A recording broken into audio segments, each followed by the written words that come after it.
সাল্লামে ফরমান মা না আলাইহি ওয়াসাবি, আমি এবং আমার সাহাবাই কেরাম যের উপরে আছেন ও অগু হইল সত্য জমাত, আর অগু হইয়া থাকলো আপনার আহলে সুন্নত ওয়াল জামাত। এখন যে গুরু জিগাও হি কয় হিও আহলে সুন্নত, ই তো আরো জ্বালা। আমরা হইলাম কি আহলে সুন্নাত নবীর দল, আর তোমরা গণ্যতুয়া অথবা জমিয়তি, হেই জমিয়তি, এগুলা এগুলা হচ্ছে ভাই সংগঠন, ইসলামিক নামে নামকরণের দিক দিয়ে আর না যে কোনো নামকরণ করা যায়। বাকি যেই মৌলবী এই কথা বলেন যে এই আহলে সুন্নাত নবীর দল, এটা ডাহা একটা মিথ্যা কথা। এই মৌলবী কি কিয়ামত পর্যন্ত প্রমাণ করতে পারবে? নবী আলাইহিস সালাম বলে গেছেন যে তো তোমরা আহলে সুন্নাত হও। আহলে সুন্নাত হওয়া এটা হচ্ছে কি একটা বৈশিষ্ট্য, মুহাদ্দিসিনের পরিভাষা থেকে নেওয়া হয়েছে। মুমিন, আমরা বলি না ইমানদার মুমিন, এটা হচ্ছে কি একটা বৈশিষ্ট্যগত নাম, এটা হচ্ছে আহলে সুন্নাত একটা বৈশিষ্ট্য। বাকি কেউ যদি মুমিন নাম রাখে লাই তাহলে কি মুমিন হয়ে গেছে? কেউ যদি আপনার ওই মুত্তাকি নাম রাখে তাহলে সে কি মুত্তাকি হয়ে গেছে পুরোপুরি? তো নাম রাখার কারণে কেউ যে হয়ে যাবে গিয়া। আর আল্লাহ কোরআনে বলছেন, আপনার জানেন উলাইকা হিজবুল্লাহ, হ্যাঁ, আল্লাহর দল হচ্ছে হিজবুল্লাহ। তো নবীও কইবেন আমার দল আহলে সুন্নাত।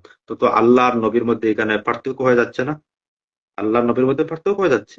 তো এগুলো আসলে যে হুজুররা কয় গে, হে নিজেও এই বিষয়ে আপনার জ্ঞান রাখে না।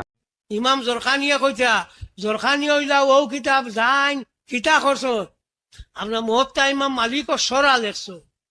ইমাম জরখানি ওই এটারে সিড়াইবার লাগি বেশ করে মিলাচরি পড়িও। জারকানিয়ে অমুকে হমুকে কিতা হইলিছন গিয়া। আরে জারকানি আবার কোন দিন তাকে ধরে লই গেল ভাই?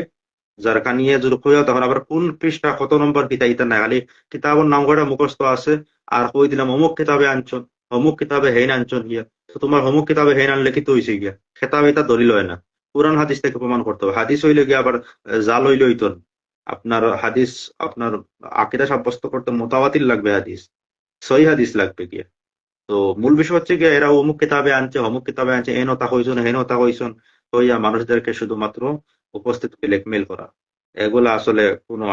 আর আমি খালি দেখছি তো এদের কিছু বক্তব্য কখনো কখনো শোনার সুযোগ হয়ে গিয়া বোঝা যায় যে উনি খালি ওই অমুকে কিতাব অমুকর আলোচনা অমুকর সমালোচনা, ইলমি ভাবে কোনো কথা হিভাবে শোনা যায়। এত বড় আল্লামা, কিন্তু আল্লামার মুখে দিয়া এক কথা ইলমি কোনো মাত আজ পর্যন্ত পাইলাম না। نانات بك لشکر صدقا وفاك پیکر علماء